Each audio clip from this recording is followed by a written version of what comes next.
السلام عليكم ورحمة الله وبركاته. اليوم سيدتي وسادتي غادي نحضر معكم سمك الدوراد في الكوشة. يعني السمك هذا يجي بنين ما شاء الله بالخضر. تبعوا الطريقة. أولا وقبل كل شيء نقوا السمكة كما راكم تشوفوا بالسكين هكا، نقوها مليح مليح، ومن بعد نخرجوا منها الأمعاء كما الكل يعلم، ونغسلوها، ومن بعد نوريكم. بعد ما غسلناه مليح مليح دوك نشرطوه كما راكم تشوفوا. نشرط قدامكم هكا.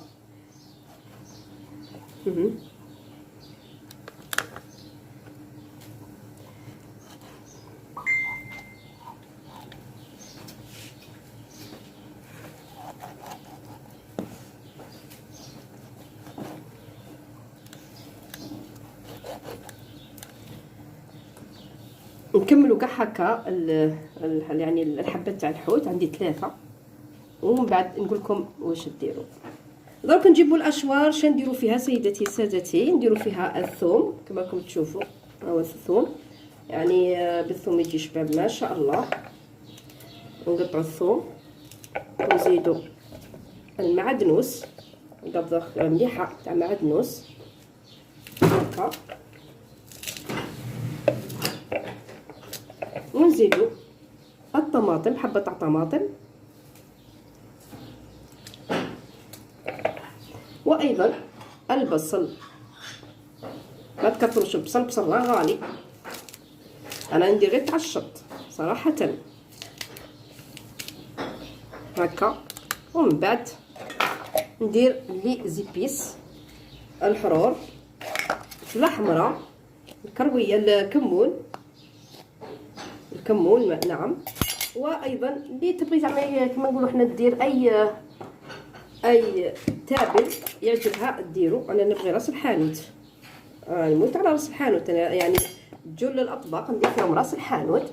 وندير ايضا الكمون المعروف انه تابل، يعني يعطي الجو لاي وصفه نتاع الحوت.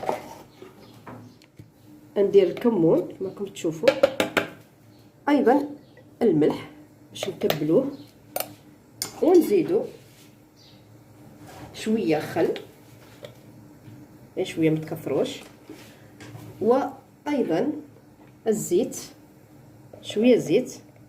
غادي ندير تقريبا ربع كاس هكذا، ونطحن هذه الكونتيتي ومن بعد نولي لكم. الان سيدتي وسادتي هذيك لا ماريناد نديروها في الحوت كما راكم تشوفوا. ندخلوه هنا ايضا باش يجي شباب يعني معطر هكذا، ونكملوا العمليه. نكمل نشرملها كاع هكذا.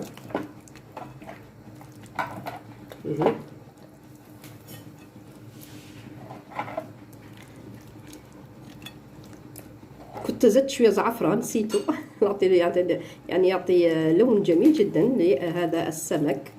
صدقوني يعني يجي هذا الطبق جميل جدا.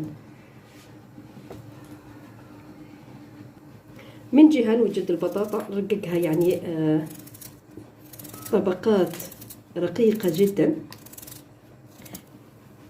الكورجة هي وين نديرها، نغسلها، وايضا نقطعها قطع صغيره جدا باش تطيب لنا هكذا، ونملحها ونستفها في البلا، ومن بعد نعاود نولي لكم. كما راكم تشوفوا ستفت البطاطا هنا، وايضا كورجيت. تنجموا قلت لكم ديروا زروديه، ديروا الفلفله، يعني كما تبغوا نتوما، وعلى حسب ايضا يعني افراد العائله. تنجموا ثاني تزيدوا البصل راه غالي في الحقيقه، نديروا غير تاع الشط كما قلت لكم. الان نروحوا الى يعني نستفوا الحوت هذا هنا هكذا فوق البلا كما راكم تشوفوا. وهذيك لا ماريناد اللي بقات لنا هذه نزيدوا فيها نص كاس تاع ماء، ونديروها مع البطاطا كما راكم تشوفوا نزيدوا الماء فيها باش تطيب لنا. هكذا خلطوا ايضا ونديروها لهنا هكذا كما راكي تشوفي يعني سيدتي. نديروها لهنا كاع هكا.